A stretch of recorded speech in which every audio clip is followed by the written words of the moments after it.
কোন দলের প্রভাব এমন ভাবে চাপানো ঠিক না যেটাতে মনে হয় যেন দখল করা যায়।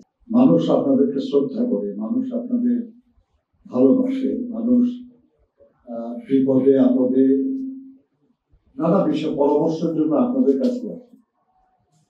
কাজে আপনারা এই দেশের জনমত গঠনে একটা খুব গুরুত্বপূর্ণ ভূমিকা পালন করে থাকেন। বিশেষ করে এটা মাদ্রাসার শিক্ষক এবং কর্মচারীদের সংগঠন। আপনাদের হাত দিয়ে প্রতি বছর হাজার হাজার না লক্ষ লক্ষ ছেলে তারা দিনী শিক্ষায় শিক্ষিত হচ্ছে এবং তারাই আজকে আমাদের সমাজে অত্যন্ত গুরুত্বপূর্ণ ভূমিকা পালন করে চলেছে। কাজে আপনাদের ভূমিকা খুব গুরুত্বপূর্ণ। আমি আপনাদের কাছে ভোট চাইতে আসিনি, আমি আপনাদের দোয়া চাইতে এসেছি। আমরা বিশ্বাস করি আর কি যে আপনাদের দোয়া, আপনাদের সহায়তা, সহযোগিতা আমাদের খুব প্রয়োজন, খুব কাজে লাগবে।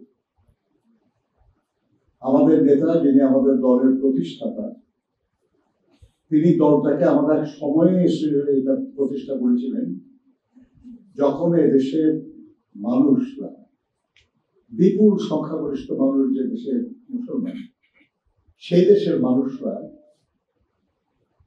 এমন একটি রাজনৈতিক দলই দেখতে চেয়েছিল যে দল তাদের আদর্শকে ধারণ করবে, ধর্মীয় মূল্যবোধের প্রতি যে দল অনুগত থাকবে, যে দল সংখ্যাগরিষ্ঠ মানুষের অনুভূতিকে ধারণ করবে।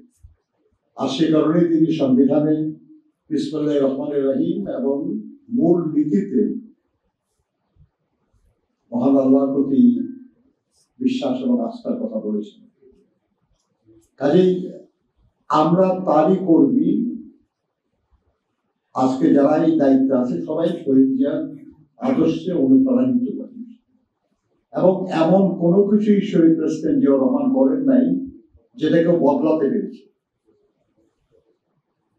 আপনার পরে অনেক সরকার আসছে, কিন্তু বিসমিল্লাহির রহমানির রহিম বাদ দেওয়া সম্ভব হয় নাই। আল্লাহর প্রতি আপনি আস্থা বিশ্বাস চেষ্টা করেছিলেন, কিন্তু মানুষের মন থেকে তো এটা সরাতে পারে না, সম্ভব না।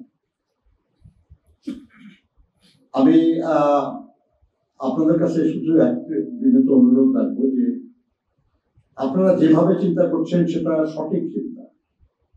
রাজনৈতিক বিশ্বাস তো ব্যক্তিগত ভাবে যে কোনো কিছু থাকতে পারে। এমনকি জামাতুল মুদারিসিন যারা করেন তাদের মধ্যে কেউ কোনো ভিন্ন মত পোষণ করতেই পারে, রাজনৈতিক ভাবে, এটা ব্যক্তিমত। কিন্তু কোন দলের প্রভাব এমন ভাবে চাপানো ঠিক না যেটাতে মনে হয় যেন দখল করা যাচ্ছে, যেটা আপনারা বলেছেন।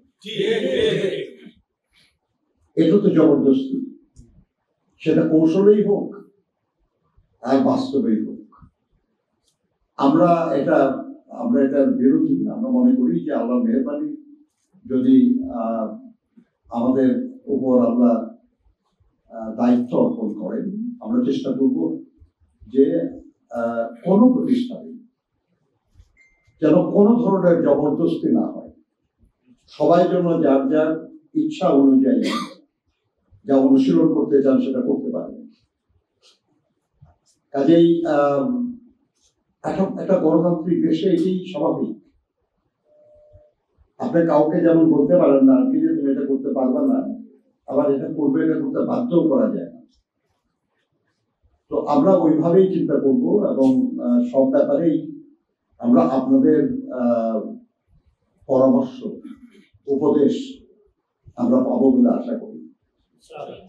এদেশে মহাজির ভাইয়ের সঙ্গে আমাদের আগে কথা বলেছি, আমরা অনেক কিছু আলোচনা হয়েছে এবং সে আলোকে আমরা চেষ্টা করবো কাজ করার। আপনাদের শিক্ষকদের জন্য শহীদ জিয়াই শুরু করেছিলেন শিক্ষকদেরকে সরকারি ভাতা দেওয়া, শিক্ষকদের পে স্কেলও কিন্তু তিনি করেছিলেন। কাজেই এই শিক্ষার ব্যাপারে বিএনপির অবদান বা বিএনপির যে আগ্রহ, এই নিয়ে তো কোনো দুশ্চিন্তার কিছু নাই।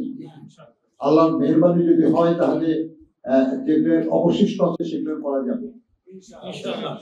আপনার ইসলামী বিশ্ববিদ্যালয় হয়েছে, কিন্তু আপনি জামাত আলামিয়া যে ইসলামী আরবি বিশ্ববিদ্যালয় যেটা, সেটাও মানে আপনারা অনেকে আপনার জানেন চিনেন আর কি, কিন্তু এটার যত সুনাম, যত মানে মর্যাদা, যত গুরুত্ব হওয়ার কথা ছিল সেটা হয় নাই। ইনশাআল্লাহ আগামী দিনে হবে এবং সেটা যেন কেউ দখল করতে না পারে সেটাও নিশ্চিত করা হবে ইনশাআল্লাহ।